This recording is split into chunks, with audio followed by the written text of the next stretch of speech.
നമസ്കാരം, സന്തോഷ് പണ്ഡിറ്റാണേ. ഞാനിന്ന് ദുരന്തർ എന്ന ഹിന്ദി സിനിമ കണ്ടിട്ടോ.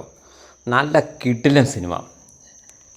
കഴിഞ്ഞ ഒരു 4 ആഴ്ചക്കിടയിൽ തന്നെ ഈ സിനിമ റിലീസായിട്ട് 4 ആഴ്ചയായി. അതിൻ്റെ ഇടയിൽ തന്നെ ഈ സിനിമ 1200 കോടിയിൽ കൂടുതൽ കളക്ഷൻ ഉണ്ടാക്കിയെന്നാണ് അറിയാൻ സാധിച്ചത്. അപ്പോൾ തീർച്ചയായിട്ടും എനിക്ക് തോന്നുന്നു ചരിത്രത്തിൽ തന്നെ ഏറ്റവും കൂടുതൽ ഇന്ത്യയിൽ കളക്ഷൻ ഉണ്ടാക്കിയൊരു സിനിമയായിട്ട് ഈ സിനിമ മാറുകയാണ്. ഇത് ഉറി എന്ന ഹിന്ദി സൂപ്പർ ഹിറ്റ് സിനിമ ഒരുക്കിയ ആദിത്യ ദർജിയാണ് സ്ക്രിപ്റ്റ്, സംവിധാനം, നിർമ്മാണം എല്ലാം ചെയ്തിരിക്കുന്നത്. ഈ സിനിമ വളരെ നല്ലൊരു അനുഭവമാണ്. പറ്റുന്നവർ പരമാവധി ഈ സിനിമ കാണണമെന്ന് അഭ്യർത്ഥിക്കുന്നു. ഒരു സൂപ്പർ ആക്ഷൻ പാക്ഡ് മൂവിയാണ്. ഒരു സ്പൈ വർക്കാണ് ഇതിൻ്റെ സ്ക്രിപ്റ്റ് എന്ന് പറയുന്നത്. പക്ഷേ അതോടൊപ്പം വളരെ നല്ലൊരു പ്രണയകഥയും പറഞ്ഞു പോകുന്നുണ്ട്. ഇതൊരിക്കലും നിങ്ങളെ നിരാശപ്പെടുത്തില്ലെന്നാണ് എൻ്റെ ഒരു അഭിപ്രായം. രൺവീർ സിംഗ് ജി നായകനായ സിനിമയിൽ അക്ഷയ് ഖന്നാജി വില്ലനായി വരുന്ന ഒരു പൂണ്ട് വിളയാട്ടമാണ് ഈ ഫിലിം. പലപ്പോഴും പാവം നായകൻ വില്ലൻ്റെ പുറകെ വെറും സഹനടനായി പോയ പോലത്തെ ഒരു അവസ്ഥയുണ്ടാവും. കാരണം അതിൻ്റെ ഒരു കഥാഗതി അങ്ങനെയാണ്, ആ സിനിമയുടെ ഒരു പോക്ക് അങ്ങനെയാണ്.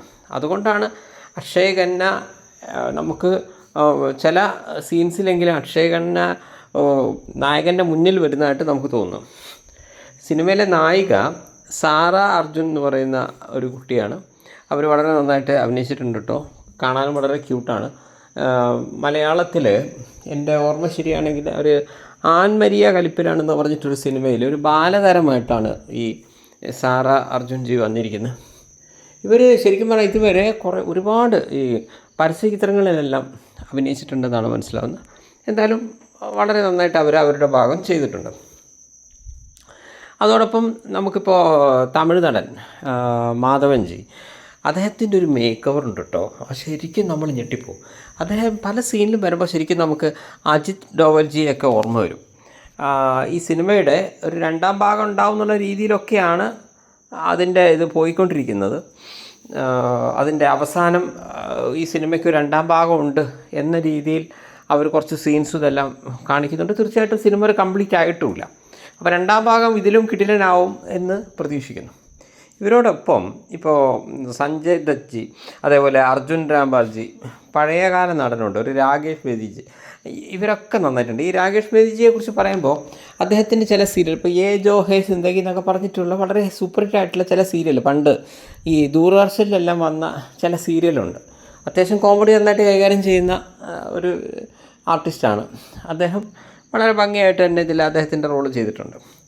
ഈ സിനിമയൊക്കെ കാണുമ്പോൾ ഞാൻ അങ്ങനെ ആലോചിക്കുന്നത്, ഇപ്പം നമ്മുടെ മലയാള സിനിമയിലെ പല സിനിമകൾ നോക്കുകയാണെങ്കിൽ ഇപ്പോൾ ഡബിൾ മീനിങ് കോമഡി, സ്ത്രീവിരുദ്ധ പരാമർശമുള്ള കോമഡികൾ, അതേപോലെ കഞ്ചാവ് മാർക്കറ്റിംഗ്, അവർ തീവ്രവാദികളെ കഷ്ടപ്പെട്ട് വിളിപ്പിക്കുക, ഈ രീതിയിൽ അതേപോലെ ഈ പല ന്യൂ ജനറേഷൻ സിനിമയിൽ നോക്കി ഞങ്ങൾക്ക് അറിയാൻ പറ്റും. തെറ്റിയാൽ രക്ഷപ്പെടുക എന്ന് പറയുന്ന ഒരു ടൈപ്പ് സ്റ്റോറീസ്. ഇത്തരം സിനിമകളൊക്കെ ചെയ്യുന്ന ഇതിൽ നിന്നും നമുക്ക് ഇതേപോലുള്ള സിനിമകൾ കാണുമ്പോൾ എന്തോ ഒരു ആശ്വാസമാണ് ഉണ്ടാകുന്നത്. ഞാൻ പറയുന്നത് ഒരിക്കലും കഞ്ചാവിനോ മറ്റുള്ള കാര്യങ്ങൾക്കോ ഒന്നിനും പ്രാധാന്യം കൊടുക്കാതെ ഒരു സിനിമ വളരെ എൻ്റർടൈൻമെൻ്റ് ആക്കുകയും അതേസമയം ചില അറിവുകൾ നമുക്ക് നൽകുക എന്നുള്ളതാണ് ഈ സിനിമ കൊണ്ട് ഉദ്ദേശിക്കുന്നത്. ഈ സിനിമ ഇന്ത്യയിലും അതേപോലെ തായ്ലാൻഡിലും ഒക്കെ ആയിട്ടാണ് ഈ സിനിമയുടെ ഷൂട്ടിംഗ് നടന്നതെന്നാണ് ഞാൻ വിചാരിക്കുന്നത്. പാകിസ്ഥാനായിട്ട് ഈ സിനിമയിൽ കാണിക്കുന്ന ഭാഗങ്ങൾ തായ്ലാൻഡോ അല്ലെങ്കിൽ മുംബൈയിൽ അവർ സെറ്റിട്ടിട്ടാണ് ചെയ്തതെന്നാണ് വിചാരിക്കുന്നത്. മൊത്തം ഒരു 250 കോടിയോളം രൂപ ചിലവായിട്ടുണ്ടെന്നാണ് മനസ്സിലാവുന്നത്. പാകിസ്ഥാനെ മോശമായി കാണിച്ചു എന്നൊരു ചിന്ത ഉള്ളതുകൊണ്ട് പാകിസ്ഥാനിൽ ഈ സിനിമ നിരോധിച്ചിട്ടുണ്ട്. പക്ഷേ പാകിസ്ഥാനെ ഇഷ്ടപ്പെടുന്ന ചില ഗൾഫ് രാജ്യങ്ങളിലും ഈ സിനിമ നിരോധിച്ചിട്ടുണ്ടോ സംശയമുണ്ട്. എന്തായാലും ഇത്രയും കുറേ രാജ്യങ്ങൾ നിരോധിച്ചിട്ട് പോലും ഈ സിനിമ വളരെ വലിയ ഹിറ്റായിട്ടാണ് പോയിക്കൊണ്ടിരിക്കുന്നത്. അപ്പോൾ ഇതിൻ്റെ പിന്നിൽ പ്രവർത്തിച്ച ആദിത്യ ജിക്കും അദ്ദേഹത്തിൻ്റെ മുഴുവൻ ടീം അംഗങ്ങൾക്കും എല്ലാവിധ ആശംസയും നേരുകയാണ്. അതേപോലെ രൺവീർ സിംഗ് ജി, അദ്ദേഹത്തിന് ഒരുപാട് കാര്യങ്ങൾ ചെയ്യാനുണ്ട്. ഒരു വ്യത്യസ്തമായൊരു ക്യാരക്ടറാണ്. ആ ക്യാരക്ടറിന് ഒരുപാട് കാര്യങ്ങൾ നമുക്ക് ചെയ്യാനുണ്ട്. അപ്പോൾ അതെല്ലാം വളരെ ഭംഗിയായിട്ട് തന്നെ അദ്ദേഹം അതിൽ ചെയ്തു വെച്ചിട്ടുണ്ട്. അതിൻ്റെ 2ാം ഭാഗത്തും അതിൻ്റെ തുടർച്ചയുണ്ടാവുമെന്ന് കരുതുന്നു. അതേപോലെ അതിലെ നായികയായിട്ട് വരുന്ന സാറ അർജുൻ ജിയുടെ ക്യാരക്ടറിനോടൊക്കെ നമുക്ക് ശരിക്കും ഒരു സിമ്പതി ഈ സിനിമ കാണുമ്പോൾ തോന്നും. ഇന്ത്യ വിരുദ്ധമായും തീവ്രവാദികളെ വെളുപ്പിച്ചും സിനിമയിലൂടെ കഷ്ടപ്പെട്ട് രാഷ്ട്രീയം പറയുന്ന ചില മലയാള സംവിധായകരൊക്കെ ഉണ്ടല്ലോ, അവരൊക്കെ എൻ്റെ അഭിപ്രായത്തിൽ ഈ ദുരന്തർ സിനിമയൊക്കെ ഒന്ന് കാണുന്നത് നല്ലതെന്ന് എൻ്റെ ഒരു അഭിപ്രായമാണ്. കാരണം എപ്പോഴും സിനിമ എന്ന് പറഞ്ഞപ്പോൾ പലപ്പോഴും മലയാള സിനിമകളിൽ ഈ 2014 ശേഷമാണെന്ന് തോന്നുന്നു കൂടുതലായിട്ടും ഒന്നുകിൽ മതപ്രചരണം അല്ലെങ്കിൽ രാഷ്ട്രീയ പ്രചരണം. അല്ല, സിനിമയിലൂടെ രാഷ്ട്രീയം പറയുന്നൊരു തെറ്റൊന്നും അല്ല കേട്ടോ. പക്ഷെ കണ്ടിന്യൂസ്ലി ഇങ്ങനെ വരുമ്പോൾ നമുക്കൊരു താല്പര്യക്കുറവുണ്ടാവും.